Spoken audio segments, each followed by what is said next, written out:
कल से आपके डेलीगेशन के लोग अनेक मीटिंगों में व्यस्त रहे हैं और बहुत सारे आउटकम के साथ आज हमारी ये समिट आगे बढ़ रही है।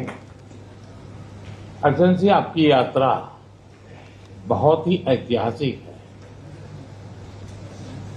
2001 में जब आपने कार्यभार संभाला और भारत की आपकी यात्रा पहली हुई, उसको आज 25 साल हो गए और उस पहली यात्रा में ही स्ट्रेटेजिक पार्टनरशिप की एक मजबूत नींव रखी गई थी। मेरे लिए पर्सनली भी खुशी की बात है कि आपके साथ मेरे परिचय को और संबंधों को उसको भी 25 साल हो गए हैं। एक्सेलेंसी, मैं मानता हूं कि ये जो 2001 में आपने जो भूमिका अदा की, एक विजनरी लीडर कैसे सोचता है, कहाँ से शुरू करता है और संबंधों को कहाँ तक पहुंचा सकता है, इसका एक उत्तम उदाहरण भारत रशिया के संबंध है। एक्सेलेंसी, यूक्रेन के संकट के बाद हमारी लगातार चर्चा होती रही है। आपने भी समय समय पर एक सच्चे मित्र के रूप में हमें सभी चीजों से अवगत कराया है।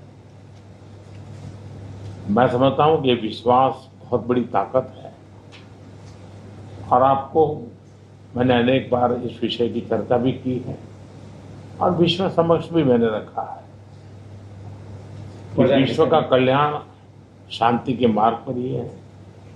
हम सबको मिलकर के शांति के रास्ते तलाशने चाहिए और पिछले दिनों जो प्रयास चल रहे हैं, मुझे पूरा विश्वास है कि विश्व फिर से एक बार शांति की दिशा में लौटेगा।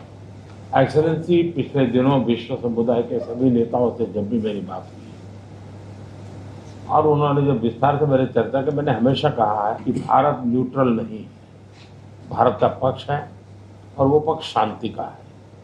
हम शांति के हर प्रयासों का समर्थन करते हैं और हम शांति के हर प्रयासों के साथ कंधे से कंधा मिला करके खड़े हैं। पूरे विश्व ने कोविड से लेकर के अब तक कई संकटों से गुजरा है। हम आशा करते हैं कि बहुत ही जल्द विश्व को चिंताओं से मुक्ति मिलेगी और एक सही दिशा में प्रगति के राह पर विश्व समुदाय को एक नई आशा पैदा होगी।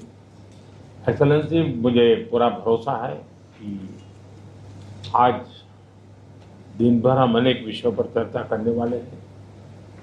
भारत और रशिया के आर्थिक संबंधों का अधिक विस्तार हो, हम नई ऊंचाइयों को प्राप्त करें, ऐसे बहुत ही आशावादी आउटकम के साथ हम हमारी इस मीटिंग को आगे बढ़ाएंगे, ये मेरा पूरा विश्वास है। माय फ्रेंड, मैं फिर से एक बार आपका फिर से बहुत बहुत स्वागत करता हूं।